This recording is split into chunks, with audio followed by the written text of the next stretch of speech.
بات ہے. مجھے ایک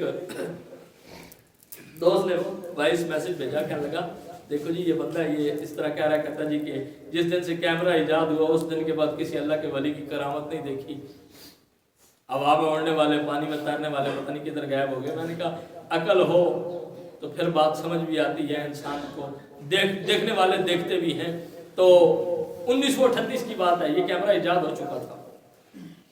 میں نے اس لیے 1938 کی بات ہے اور آپ کا عرس تھا، آپ دنیا سے پردہ کر چکے تھے. عرس کی سالانہ تقریب تھی اور بیدم وارسی کا کلام پڑھا جا رہا تھا. آغا بشیر رشید قوال کلام پڑھ رہا تھا دربار کے بالکل سامنے. اس نے بیدم وارسی کا کلام پڑھتے ہوئے جب یہ شعر پڑھا نا کہ مجھے خاک میں ملا کر میری خاک بھی اڑا دے، تیرے نام پر بیٹا ہوں مجھے کیا غرض نشان سے. کہتے ہیں یہ جب بات کی تو حضرت قبلہ عارف کلیام حضرت بابا فضل شاہ کی قبر بھی ہلنے لگی.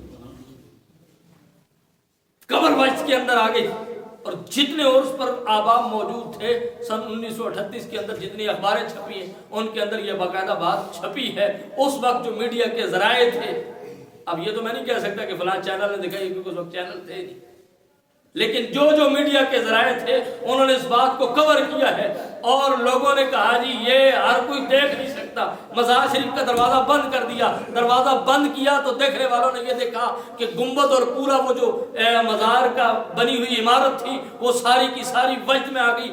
اس کلام کا جب تک قوالی کرتے رہے آپ کا پورا مزار بھی اور آپ کا روضہ شریف بھی اس وقت تک وجد کے اندر رہا. یہ بات صرف اس لیے بیان کرنے کا مقصد یہ ہے کہ یہ خود تو کیا مریں گے، ان کی قبریں بھی زندہ رہتی ہیں اور جس پر نظر کر دیں اسے بھی اگر مردہ ہو تو زندہ کر دیتے ہیں. اگر کوئی مردہ دل ان کی خدمت میں آتا ہے تو اسے زندگی بخش دیتے ہیں. اور یہ بات یہاں پر میں عرض کیے دیتا ہوں کہ اللہ کے ولی کی جب نظر پڑتی ہے تو پھر مردہ دلوں کو بھی وہ زندہ کر کے چھوڑتے ہیں. تو بات کرنے